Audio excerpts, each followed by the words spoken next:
Historia, con Javier García Isaac y Pedro Fernández Barbadillo.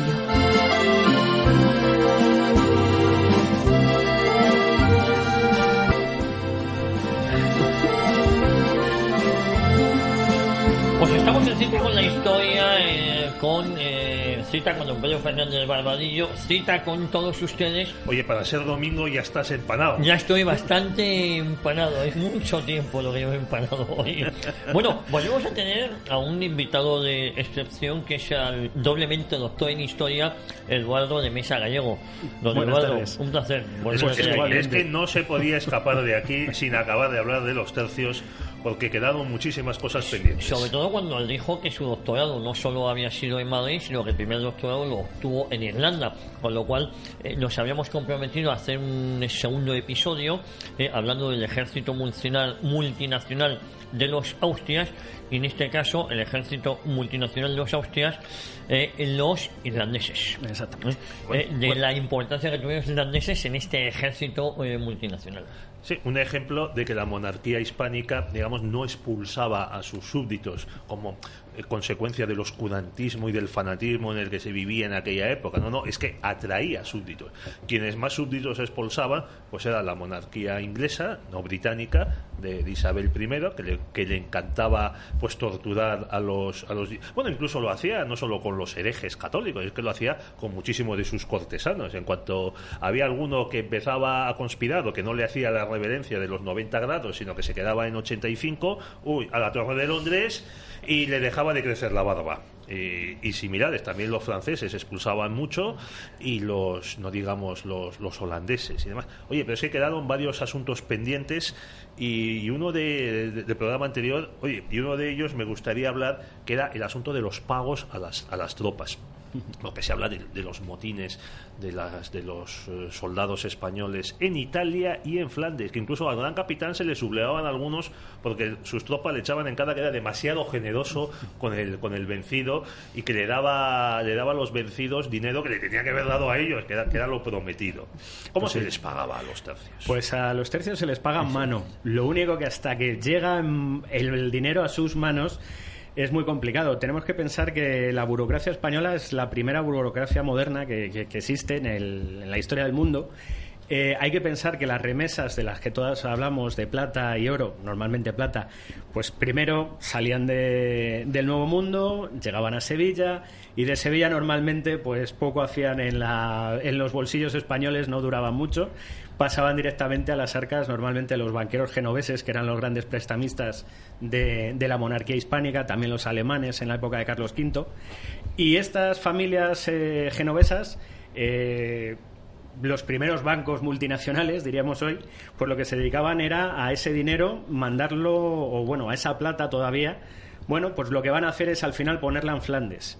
Y en Flandes es lo curioso, el ejército pues se le pasaba revistas, se le pasaba lo que en aquella época se decía muestra, y cuando se pasaba muestra y se iban viendo a los soldados que había, es curioso como para intentar que no hubiera fraudes, que fraudes siempre ha habido, pues, por ejemplo, una de las formas más curiosas que he visto de cómo pasar revista a un tercio era ir metiendo al tercio de uno en uno, de soldado en soldado, dentro de una iglesia.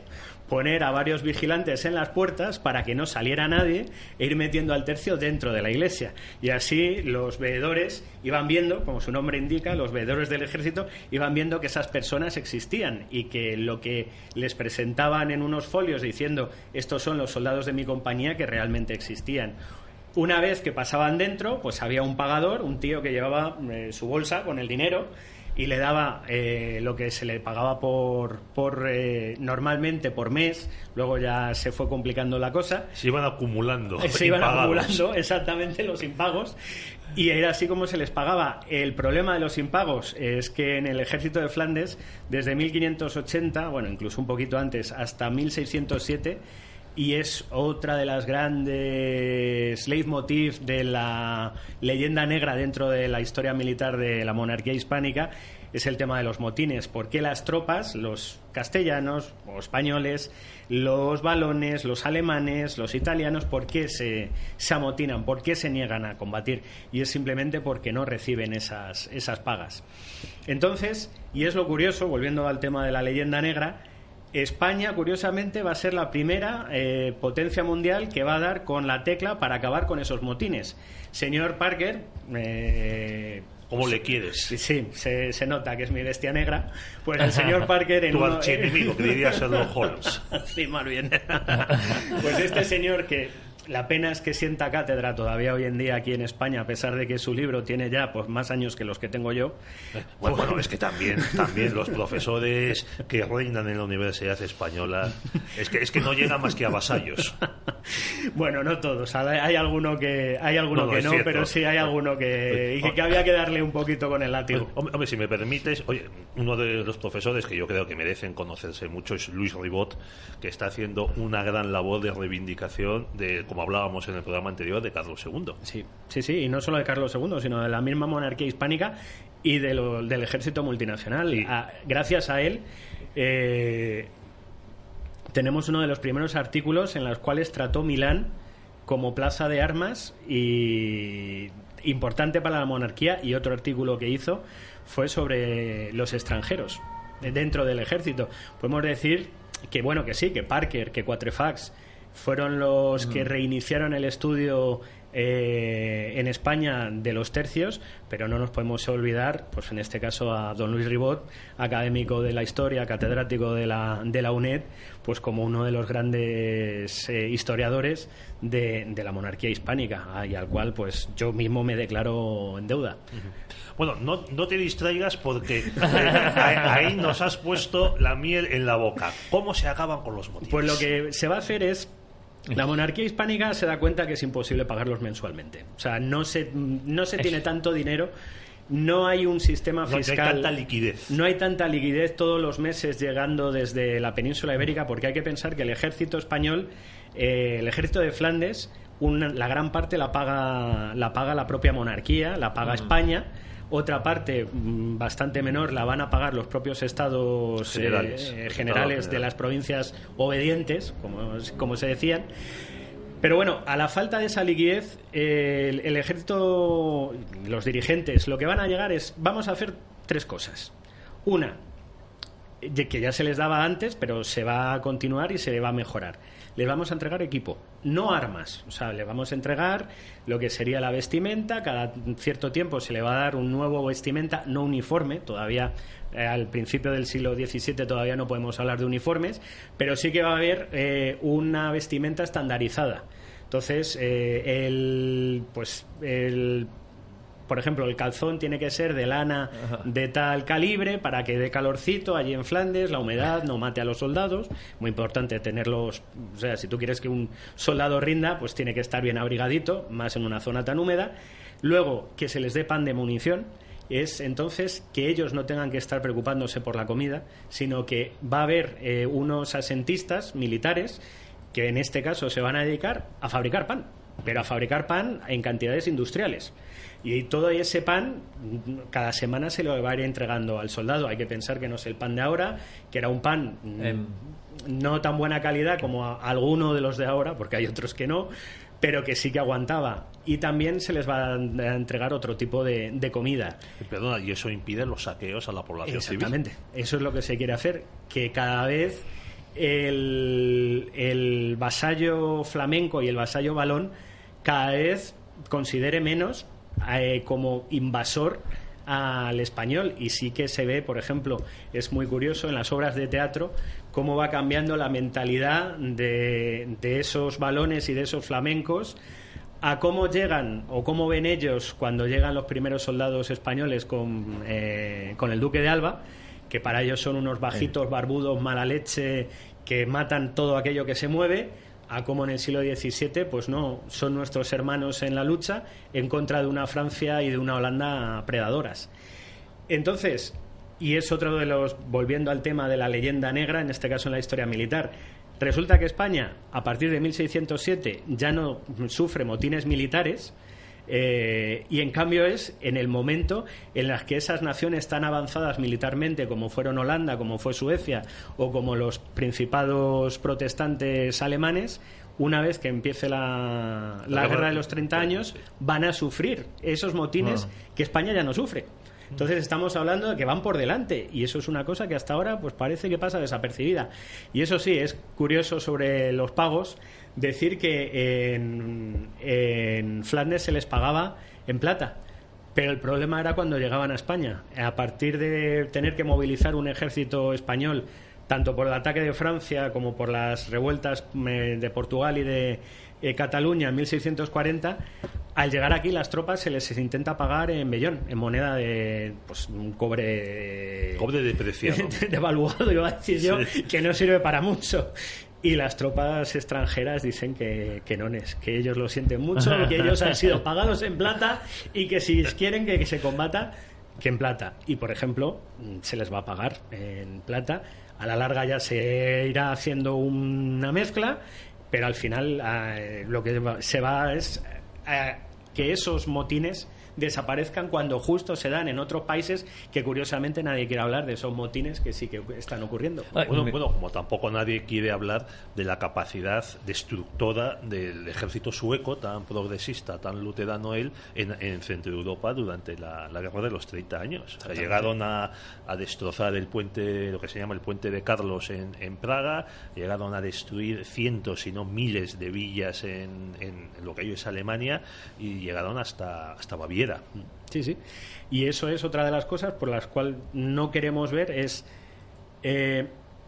cómo la guerra entre la monarquía hispánica y Holanda va a ser, no hay guerra civilizada, pero sí van a tener unas normas que no hay oficial que tenga la valentía de contravenirlas, normas o reglas que no van a existir en la guerra de los 30 años. Y ahí sí que es, o sea, cuando leemos, por ejemplo, la obra de Simplicius Simplicissimus o Simplicius Simplicissimus, él vive la guerra, o sea, él escribe una novela, pero son sus vivencias, y ahí te das cuenta, violaciones, extorsiones, quema de pueblos, o sea, no había nadie que estuviera libre de culpa, y en cambio tenemos a unos cientos de kilómetros una guerra que los propios dirigentes se dan cuenta que cuanto menos vayan en contra de la población civil, mejor para ambos contendientes va a ser.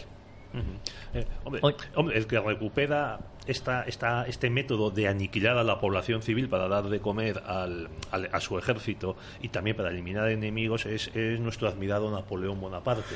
No solo, ya volviendo a aquel pero día. claro, a Napoleón es el que lo hace a grandísima escala, Claro. porque también tenía unos ejércitos de cientos de miles de hombres. Sí, sí, pero por ejemplo es curioso, como aquel día hablábamos de Luis XIV, pues Luis XIV que se habla como, ay, es que es el rey que, por así decirlo, que hace de la guerra una ciencia, pues Luis XIV, claro, toma partes de los Países Bajos españoles, pero estamos hablando de zonas que a lo mejor son defendidas por 5.000 españoles y él está atacando con 70.000 franceses.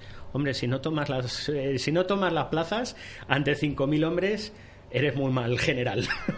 Y hombre, él como general, para mí, personalmente no valía nada. Sí que tuvo muy buenos generales, como por ejemplo el marqués de Luxemburgo, que bueno, le llamaban el jorobado, tenía joroba, pero era el mejor, para mí el mejor, antes de los generales de la guerra de sucesión española, va a ser el mejor general. Otra de las diferencias, los franceses siempre van a tener generales franceses, bueno, menos en la guerra de sucesión, que el que manda las tropas francesas aquí en España es un inglés realmente, un hijo bastardo de un rey inglés, pero ahí está la diferencia. Mambrú, ¿no? No, Mambrú no, Marlborough no.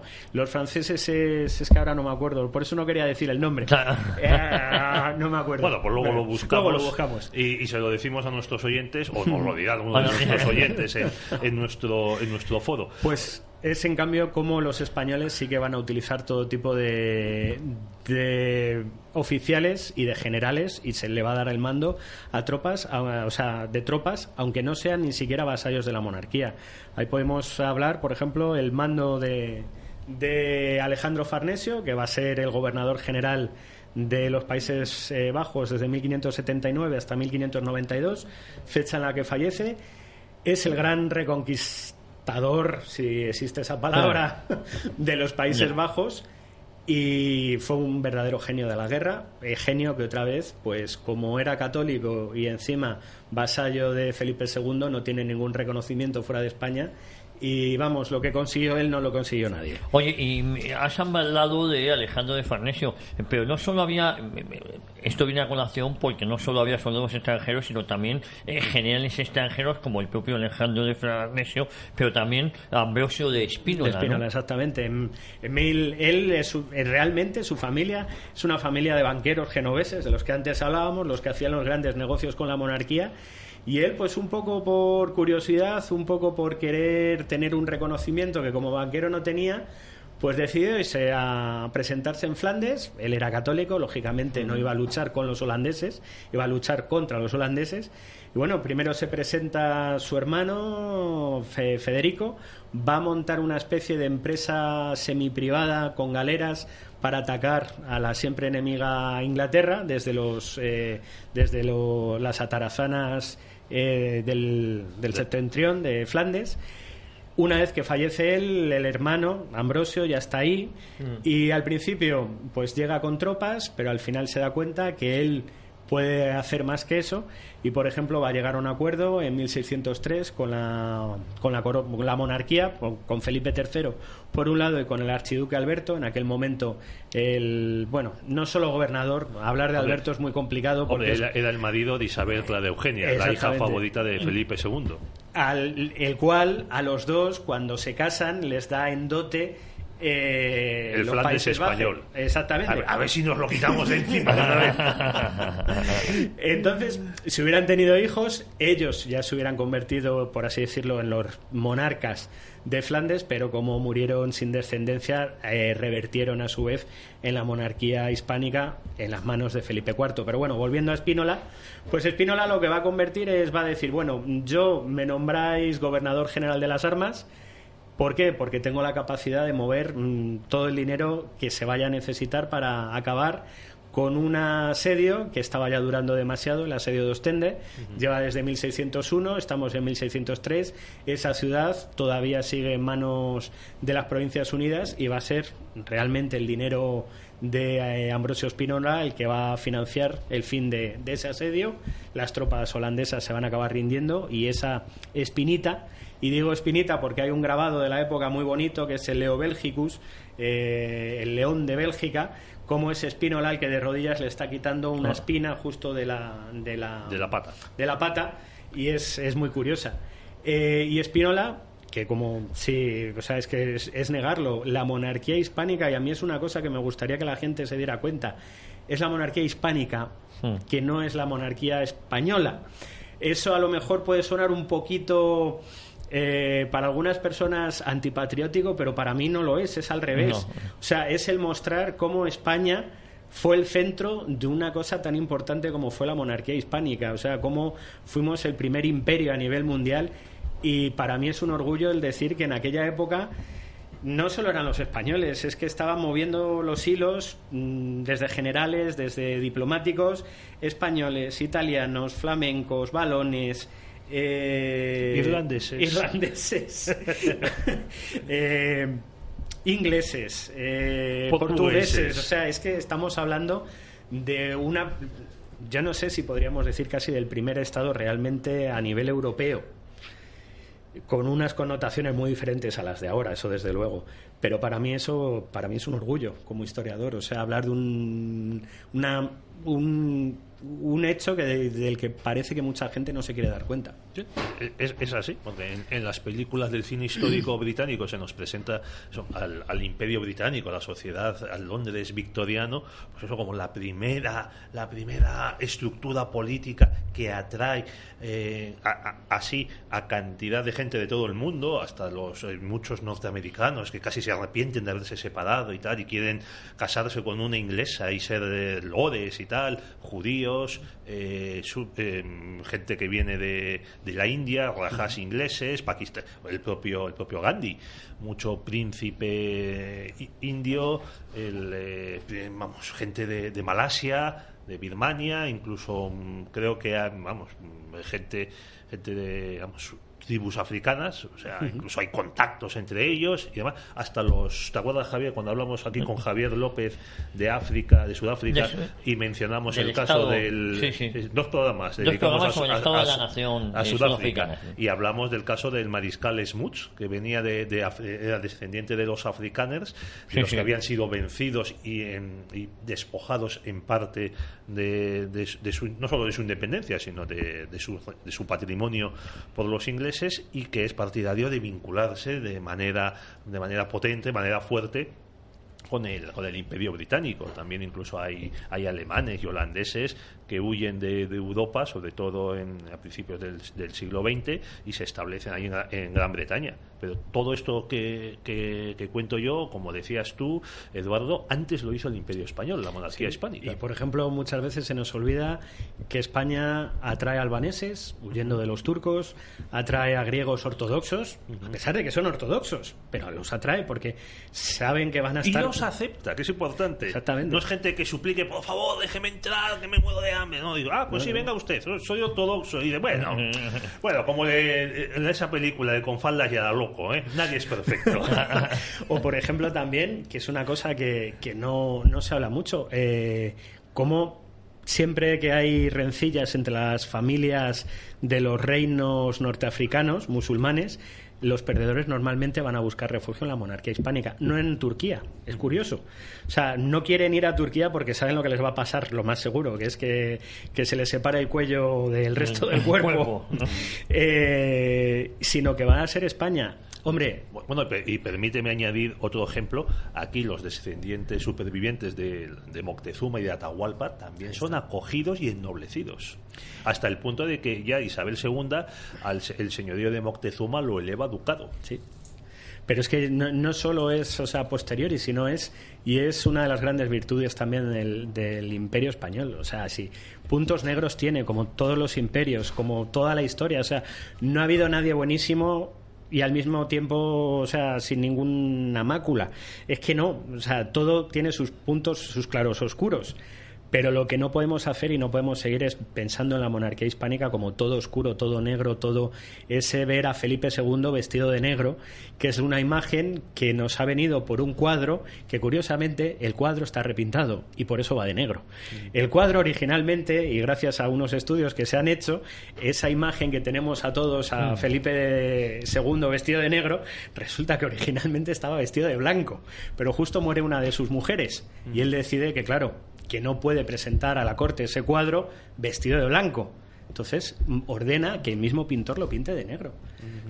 Y otra de las cosas que también se nos olvidan es que el color negro se convierte en el color de la monarquía, nada más y nada menos porque es la monarquía hispánica la única que tiene la capacidad de tener ese tinte, que es de la cochinilla, que es un bichito que viene de México. Ese bichito, pues bueno, se le mata, a millares se hace un tinte, ¿no? Se hace un tinte, y ese tinte negro es la monarquía hispánica la única que la tiene. Y están todos los reyes de toda Europa, suspirando por tenerlo, porque es que es algo que no podemos competir con ello.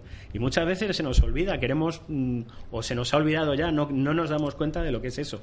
Pero bueno, volviendo a los extranjeros, que nos vamos. Sí, oye, es que nos vamos a comer medio programa y no nos lo hemos comido ya de los irlandeses. En todas estas batallas, en todos estos motines, supongo que había algún que otro irlandés perdido por ahí.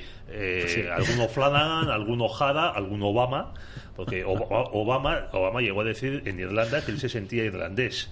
Entonces me contaba mi hijo, que él estaba allí cuando pasó eso, dice, sí, salió un chiste que decía, sí, en los irlandeses hay irlandeses que son Ojada, o Flanagan, o Flaherty, o Donnet, pero nadie más irlandés que Obama. Sí. Cuando, curiosamente, yo es que, como sabéis, hice mi primer doctorado, lo hice en Irlanda, lo hice en Dublín, fue sobre las tropas, los tercios irlandeses de Felipe IV. Y claro, estuve allí viviendo casi 5 años y es curioso mucho con cómo quisieron decirle hola a Obama, y desde mi punto de vista, a lo mejor por el racismo que sufrieron por parte de los ingleses, es una población que es bastante racista. Y yo lo he sufrido. Yo ha habido gente que por decirte, no, es que eres oscuro. Y dices, bueno, soy español, caucásico, me da así, desde pequeñito me ha dado el sol, cosa que a ti no, pero vamos, aparte de eso...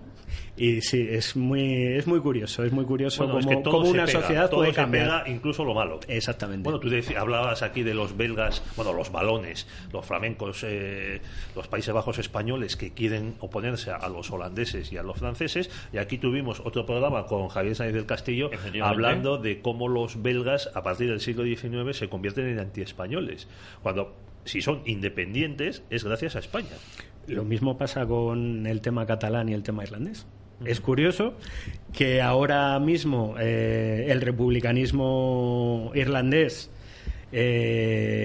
parte del terrorista, desgraciadamente, pues sean muy hermanos del nacionalismo catalán y del nacionalismo vasco. Sí, admiradores de ETA. Exactamente. Y resulta que las primeras unidades, las cuales yo estudié, que llegan aquí irlandesas, a lo que vienen es a luchar primero contra los franceses, pero una vez que desaparece o pasa a segundo plano el peligro francés, a lo que se dedican es a luchar en contra de los rebeldes catalanes.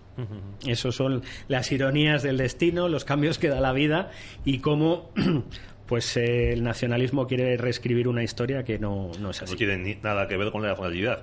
Y oye, para acabar con esta lista de anécdotas, oye, es que hubo varios cientos de irlandeses voluntarios en el bando nacional. Sí, la Brigada Verde, creo que se llamaba. Sí, bueno, forman parte de la Legión en la Guerra Civil. Y bueno, es que no, sí, la Brigada Verde, es que no me acuerdo. Bueno, los manda. Eso mi padre se lo sabe. Yo es que ya en el siglo XX ya empiezo a Odafi, eso, que son los camisas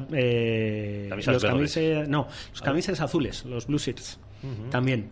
Y esos, él es Odafi, es un general irlandés, y cuando estalla la guerra civil los trae, se presentan voluntarios, Franco los acepta, se encuadran dentro de la Legión extranjera española, de la Legión, y curiosamente, pues bueno, al final Franco decide que es mejor casi darles de vuelta, pero por una simple cuestión, es que gastan demasiada comida.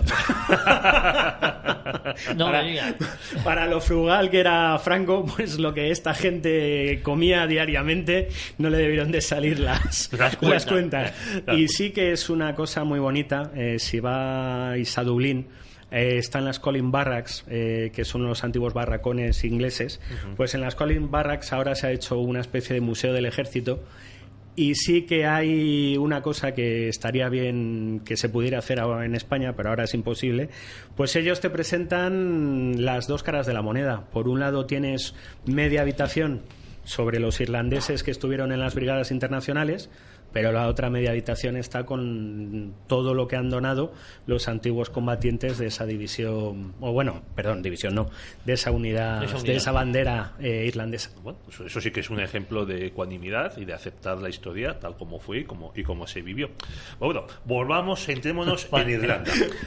en Irlanda. A ver, ¿cuál era la relación entre Irlanda e Inglaterra? En el programa anterior decías que era un feudo del Papa que se lo dan a los monarcas ingleses. ¿Es que Irlanda no tenía rey propio? Sí, pero no reconocidos. Es curioso. O sea, tienen una historia en la Edad Media un poco parecida a la española. Cuando España está mandada por los visigodos, o está gobernada por los visigodos, las luchas intestinas, una de las partes visigodas pide ayuda a los gobernantes norteafricanos musulmanes, llegan Tariq y Musa. Pues hay una familia de reyes gaélicos que no celtas. Esa es otra de las grandes mentiras que el nacionalismo irlandés y ciertos nacionalismos gallegos quieren ver como todos celta. No, señores. O sea, los gaélicos, y eso lo sé no solo ya por lo que he leído, sino porque durante mi doctorado mi compañero de mesa era arqueólogo, y él lo que decía: por más que busco artefactos celtas, aquí celta en Irlanda no hay nada. Entonces son los gaélicos. Y esa familia gaélica, los Kavanagh, que son reyes de Leinster, pues lo que van a hacer va a ser llamar al enemigo, llamar a los ingleses. Como yo no puedo vencer, no puedo ser la potencia hegemónica, a ver si vienen estos ingleses, me ayudan a derrotar a mis enemigos y me convierto en rey. Lo único lo que suele pasar... Luego se van. Pues no se fueron. Sí. Bueno, algo parecido pasaba con los escoceses. Exactamente. Que también empezaron a llamar a los ingleses para ayudarles entre ellos. Y bueno, también los escoceses tenían la manía, como los andalusíes, de raciar el sur de la isla. Lo mismo pasa con los irlandeses. Lo único que ellos se racian entre ellos. Entonces decía, los escoceses, claro, se acaban haciendo muy enemigos de los ingleses. Y claro, también los monarcas ingleses dicen, bueno, hay que acabar con estos para tener paz en la isla, sí, y demás. Bueno, entonces, así, esto, ¿cuándo sucede? Que los ingleses pongan pie en Irlanda llamados por los propios irlandeses. Pues al final del siglo XII van a llegar lo que se le denomina ahora los Old English, los antiguos ingleses. Estos realmente son normandos, son mercenarios, y son normandos, son galeses, también hay sajones, hay también flamencos, gente que había llegado primero a Inglaterra y luego ya saltaron a Irlanda. Y estas familias mercenarias lo que van a hacer va a ser primero hacer una conquista de Irlanda. Van a tomar casi toda Irlanda, van a acabar más o menos con el poder de las antiguas monarquías gaélicas, que decimos monarquías, pero bueno, para la historia del resto de Europa no pasarían de ser reyezuelos, pues de tener controlada una provincia o parte de una provincia. Ellos se hacen llamar reyes y van a acabar con ellos. ¿Cuál es el problema? Que a partir del siglo XIV, de finales del siglo XIV, va a haber lo que en la historiografía irlandesa se llama como el revivir gaélico. Estas gentes lo que van a hacer va a ser lograr reconquistar gran parte de Irlanda. Entonces, ¿qué es lo que pasa? Pues llegamos al siglo XVI y hay grandes zonas de Irlanda en manos de estos señores gaélicos, la población autóctona, y luego van a quedar bastantes ciudades portuarias y sobre todo lo que sería el hinterland de Dublín, lo que ellos llaman el Pale, que es pues como una provincia grande alrededor del Pale de Dublín. Y una empalizada. Sí, exactamente. Pues es donde van a quedar estos Old English. ¿Cuál es el problema?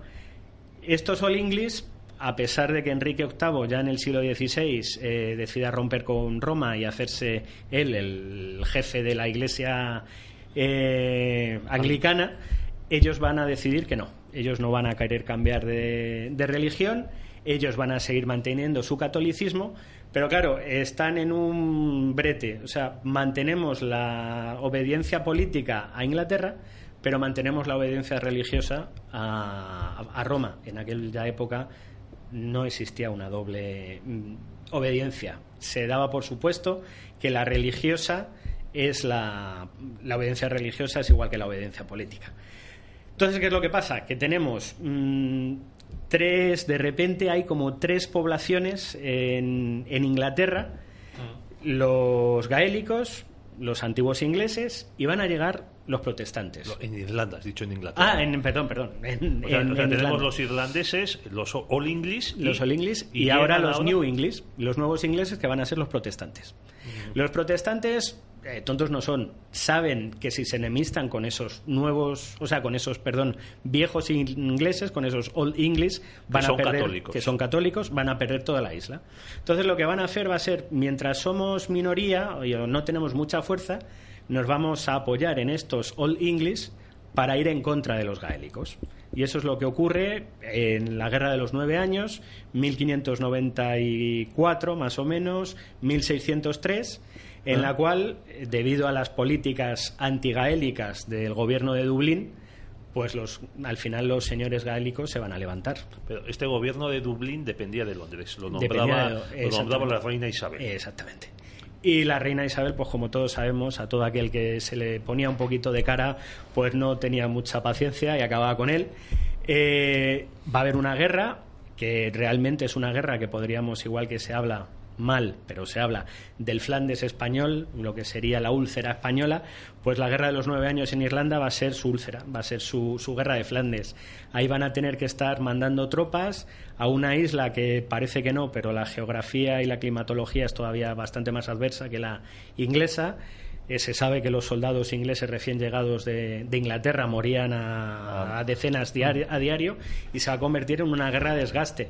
Lo único, pues a ver, estamos en un gobierno centralizado, o que empieza a centralizarse, y moderno, en contra de una serie de alianzas gaélicas con un pueblo que realmente, y por mucho que haya gente que ahora quiera hablar de los gaélicos como gente muy adelantada, pues hombre, vivían en una Edad Media bastante todavía primitiva. ¿Cuál es la relación con España?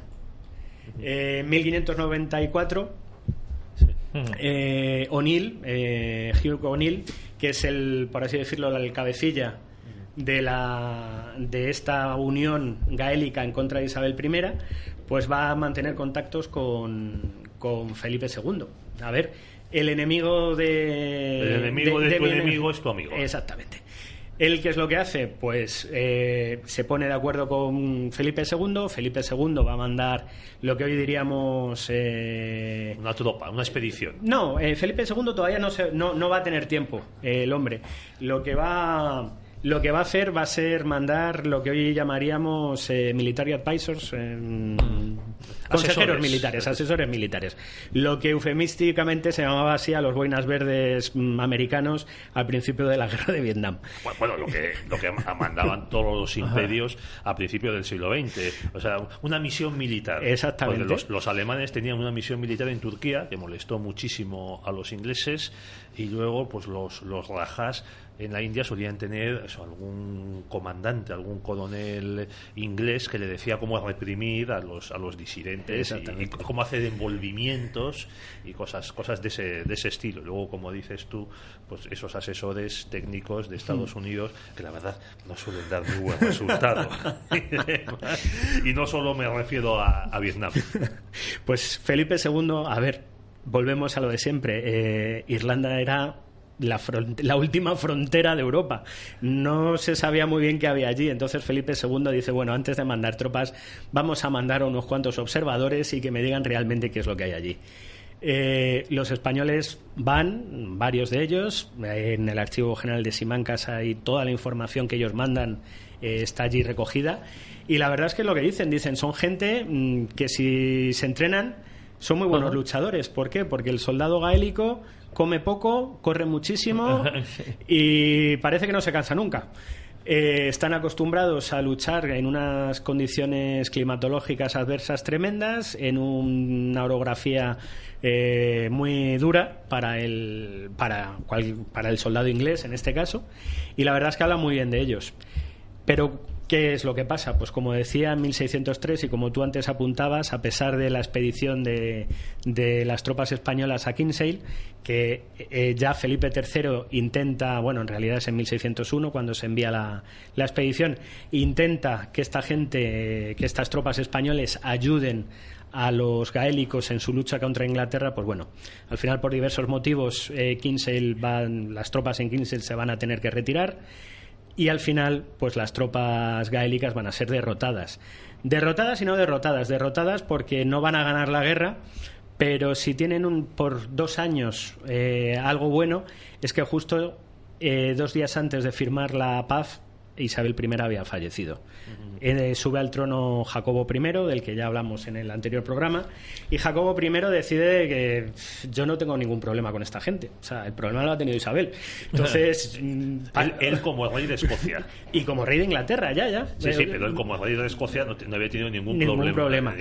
Es que es muy curioso lo de Jacobo, porque dice al hablar de la guerra que hay con España desde poco antes, no me acuerdo la fecha exacta, 1580 y algo, es cuando 85 es la declaración oficial de guerra, la retirada de embajadores. O sea, hay 20 años más o menos ininterrumpidos de guerra, en la que España no sale tan mal parada, pese a lo que diga la leyenda y la Armada Invencible. Al año siguiente se produce la contraarmada de Drake, que eso es un destrozo brutal, y luego hay hay varios desembarcos españoles en las islas, incluso en la propia Inglaterra, que no acaban en desastre, son, bueno, desembarcamos, oye, pero no viene el resto de la flota, hay que replegarse. Y te repliegas sin problemas. No, decía que Jacobo I, que era un rey pacifista, era... emplea un argumento muy curioso. Dice, yo soy rey de Escocia y estoy en paz con España.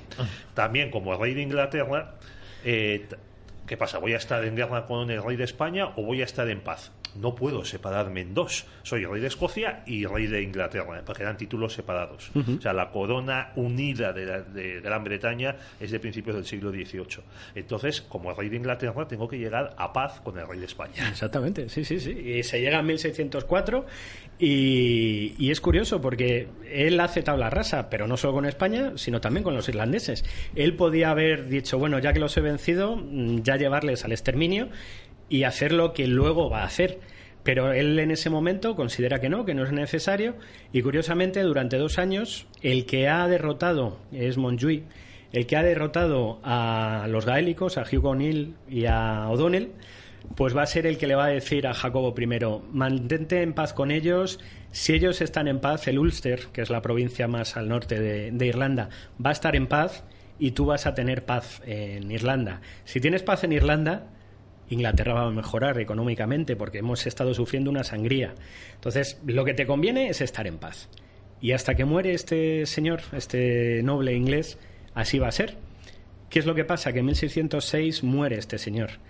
Y empiezan a tener más poder de consejo aquellos protestantes, rabiosos protestantes que habían luchado en contra de los gaélicos y que vieron que era el momento que ellos querían. En ese momento, sin ese defensor, si convencemos a Jacobo de quitarle las tierras, sus tierras ancestrales a estos señores gaélicos, nos podemos hacer con el control de la isla. Y no solo es un control político, sino que ellos lo que quieren es hacer una colonia. O sea, ellos lo que llaman es hacer la plantación. O sea, ellos lo que quieren hacer es construir plantaciones, dividir los diferentes condados irlandeses en plantaciones, y esas plantaciones pues que den un rédito económico después con la agricultura o con la crianza de ovejas, de vacas, volviendo también un poco a lo que había sido la riqueza de los gaélicos. Todas las razas gaélicas, entre ellos son, yo te robo 20 vacas, pues yo te voy a robar ahora 40. Eso es un poco, suena gracioso, pero que hay ataques, estamos hablando de cientos de hombres por robar 1000 vacas. Pero bueno, era así como combatían como ellos comprendían la guerra. O sea, los ingleses querían tener negros en Virginia e irlandeses sometidos con el mismo estatus en Irlanda. Exactamente. Y lo más curioso, diciendo que es que nosotros, los españoles, habíamos hecho eso en la India. O sea, en India, perdón, en las Indias, en el Nuevo Mundo. Que claro, empiezas a leer tratados escritos en la época por rabiosos protestantes como Edmundo Spencer, en la cual él habla de todas las fechorías que han hecho los españoles. Tú dices, bueno, de aquí yo creo que te lo has inventado, el 99,9% te lo has inventado. Pero es su forma de decir que es que estamos haciendo esto porque los españoles ya lo han hecho. Entonces, como ya ha habido otros que ya lo han hecho, pues nosotros lo podemos hacer igual, tenemos los mismos derechos. Curiosamente, los españoles no se dedican a hacer lo que hacen esta gente. Esta gente es que a O'Donnell y a O'Neill se ven de repente tan en peligro, porque ellos cuando acaba la guerra vuelven a sus estados, incluso se entrevistan una vez con Jacobo I en Londres, por lo tanto son asimilados como nobleza, no hay ningún problema, pero cuando empiezan a ver que esta gente está por detrás minando su posición ante Jacobo I, Rory O'Donnell va a entrar en pánico, va a decidir que se tiene que subir a un barco y salir corriendo de Irlanda porque ve que le van a cortar el cuello. Y O'Neill en ese momento se ve en la tesitura de, si me quedo me pueden acusar de que yo también estoy involucrado en esto, aunque yo me acabo de enterar, o puedo huir y salvar el cuello. Y es al final lo que hace. Estos dos nobles se van a embarcar en un barco, y aunque pretendían llegar directamente a la península ibérica, por temas climatológicos y de tempestades, van a recalar en Francia, y de Francia van a pasar a los Países Bajos. Y eso, por así decirlo, es el inicio real de la asimilación pues de los gaélicos y luego de esos All English que también van a venir, porque al final los protestantes se quieren hacer con todo, y una vez que han acabado con el poder gaélico, el siguiente objetivo fue acabar con el poder All English. Bueno, es que lo que estás contando recuerda mucho lo que hicieron los ingleses pues siglo y pico más tarde en Escocia, de aniquilamiento de la sociedad escocesa, precisamente por los jacobitas, por los alzamientos jacobitas, porque iban contra un poder inglés, el poder de Londres, de la nueva dinastía de los Hanover, y también por el asunto de los Whig, o sea, un sistema pues eso, basado en el comercio y en la explotación de las tierras eliminando, vamos a decir, depauperando a la población que vivía en ellas. Es verdad que de una manera, vamos a decir, atrasada, pero bueno, vivían, aunque mal vivían, y los querían convertir o en siervos literales que se limitaban a ordeñar y cuidar las ovejas y las vacas sin ser de ellos, sino del señor que vive en Londres, y en mano de obra barata pues para los campos, para las colonias, porque también hay una deportación muy muy potente de escoceses y también de irlandeses a las colonias norteamericanas y demás, y luego pues para las fábricas que van creciendo por la revolución industrial. Exactamente. Pero vamos a ver, entonces estos señores O'Neill y O'Donnell llegan a Francia, y de ahí llegan a los Países Bajos españoles y contactan con la monarquía hispánica que los recibe. Exactamente. Bueno, ya había recibido anteriormente, por ejemplo, un hijo de O'Neill, de Hugh O'Neill, ya vivía en España desde 1600, es en la documentación española Henry O'Neill, y por ejemplo, va a ser, ahora hablaré, el primer maestre de campo del primer tercio de irlandeses que se crea en 1605. Entonces, O'Neill... Perdona, no sé si eres tú o es otro estudioso que dice que el caso más sorprendente de colonia extranjera, no española, que es capaz de formar un lobby poderoso en España es la irlandesa. Exactamente. Y en número, siendo no tan numeroso como otras colonias. Bueno, claro, por ejemplo, hablando de términos militares, en Flandes en un año se podían movilizar fácilmente 20.000 soldados valones. Irlandeses, la época que más hay, más, no llegan a 4.000. Entonces, claro, pero aún así llama la atención la capacidad que tiene esta gente de vender lo que ha sido... Ellos, es muy curioso, los irlandeses consiguen que una guerra que han iniciado en contra de Inglaterra por su propia supervivencia, o los gaélicos, mejor dicho, al final se la vendan como un servicio a la monarquía de España. Al final le van a vender a la monarquía de España de decir, oye, es que tú date cuenta que nosotros esta guerra te ha servido para dar a Inglaterra bastante y para llevarlos a la mesa de negociación en 1604 y al Tratado de Londres. Y ahí, que otras veces pues no fue tan justo Felipe II, pues por ejemplo recordando a Farnesio, a la hora de pagar servicios prestados, pero sí Felipe II y sobre todo Felipe III, que era bastante más católico que su padre, pues ahí se ve cómo sí que van a reconocer ese servicio que se brindó a España. Les van a dar por ese servicio en pago mercedes, dinero, ventajas en el ejército, pues aparte de cobrar tu paga mensual, pues vas a tener una ventaja, un pago extraordinario mensual, pero también por ejemplo, a ellos se les van a reconocer, a O'Donnell y a O'Neill, se les van a reconocer sus títulos nobiliarios, a pesar que habían sido prohibidos en Irlanda. Total, que al final esta gente, lo que es así, por así decirlo, la élite, se va a convertir en una parte más de la monarquía hispánica.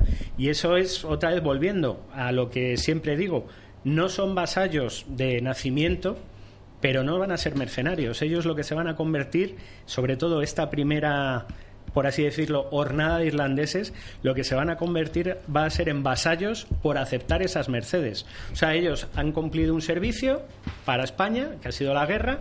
En compensación se les da una serie de ventajas, digamos, monetarias y honoríficas, y al aceptarlas, esas ventajas, ellos a su vez están aceptando que son vasallos. Sí.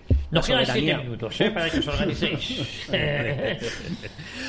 Bueno, por lo que he leído, hacia 1640 y algo, aparte de las sublevaciones en España, de Cataluña y de Portugal, también Inglaterra sufre una sublevación muy fuerte en Irlanda. Y tiene que ir Cromwell, que también se queja precisamente de que el país irlandés es un desastre, lluvia, pobreza, miseria, no hay comida, no hay agua para beber, malditos irlandeses, hay que ahorcarlos a todos. Ahorca a muchos, las cosas como son, es el gran genocida de los irlandeses, cosa que también se desconoce mucho y demás, pero también hay un problema con los irlandeses. O sea, prometieron a los reyes de España que iba a haber una gran sublevación y esa no se produce. Hay deserciones también de los tercios irlandeses en Europa. Bueno, es que es muy complicado, porque yo estaba hablando primero de la primera hornada. La primera hornada podemos decir que es 1603 a 1600, vamos a poner 1648. Sí. Son los descendientes de esos príncipes gaélicos, O'Neill y O'Donnell, pues sus propios hijos o los hijos de sus segundos, que o han nacido en Irlanda o son niños recién nacidos cuando llegan a la península o a Flandes, y entonces esa gente sí que se van a convertir en verdad en vasallos. Pero, y es una cosa que hasta ahora parece que, y somos unos cuantos historiadores españoles los que ya hemos estudiado las relaciones entre España e Irlanda en esa época, pero parece que nadie se ha querido dar cuenta que hay ahí, y es debido a Cromwell, una ruptura. Ya no son esos mismos gaélicos los que van a volver o los que van a llegar de Irlanda y van a ser tan buenos luchadores y tan fieles como lo habían sido esa primera hornada. ¿Por qué? Pues porque la primera hornada al final deja de tener representación ya en Irlanda. La mayoría de esas familias van a acabar en la monarquía hispánica y van a ser asimiladas por la monarquía. ¿Qué es lo que llega con Cromwell? Cuando Cromwell conquista Irlanda y después de todos los que cuelga, muchas veces ya tan hartos de colgar católicos, dice, ¿qué hago con esta gente? Pues las voy a vender, y los venden como mano de obra militar. Y se lo venden, en ese momento las necesidades de tropa de la monarquía hispánica son tremendas. Los españoles compran esas tropas. O sea, ¿cuánto quieres por esta unidad que se acaba de rendir? Tanto, pues toma. La metes en un barco y me las traes a España. O sea, es mercadeo. Es la manera de quitárselos de encima y encima obtener dinero. Pero ¿cuál es el problema? Esta gente que viene ni nunca ha tenido tratos con España, ni llegan en un buen momento mentalmente. Claro, para ellos han sido vendidos directamente a España, no tienen ningún vínculo de verdad con España, se van a sublevar en el sentido que van a desertar al bando francés. Llegan tantos, estamos hablando de miles, desertan tantos que al final la monarquía hispánica va a decir hasta aquí hemos llegado, no se van a coger más tropas irlandesas porque no sirven para nada. En el siglo XVII, finales, justo, el número de tropas es es minúsculo, 400, estamos hablando a lo mejor en todo el ejército de la monarquía hispánica, 400 irlandeses, y los que van a llegar en el siglo XVIII, que son los padres de ese O'Donnell, por ejemplo, general del siglo XIX que conocemos, o de ese Ricardo Wall, o de, por ejemplo, que murió hace poco, el contraalmirante O'Doherty, pues los padres de todos esos clanes son los que llegan realmente, los jacobitas, que tuvieron que huir a partir de 1691 de Irlanda por la conquista de Irlanda de Guillermo III, huyen a Francia y van a entrar en España con Luis XIV, con Felipe V, formando esas nuevas unidades que luego darán paso al regimiento Ultonia, al Irlanda y al... Bueno, hay otro más. Ibernia, exactamente. 3 regimientos. Esos 3 regimientos que al final, en el siglo XVIII, van a estar mandados por descendientes de irlandeses, pero que la tropa ya no es irlandesa. Ya España no tiene forma de reclutar tropas en la isla y normalmente pues son extranjeros, pero no son irlandeses. O sea que Irlanda tiene 3 grandes invasiones en esta edad moderna, o sea, la de Isabel I, la de Cromwell y luego la de Guillermo III a finales del siglo XVII. Es entonces cuando nacen lo que se llaman los gansos salvajes, ¿no? Exactamente. The Wild Goose, que son irlandeses que huyen o los venden. Exactamente.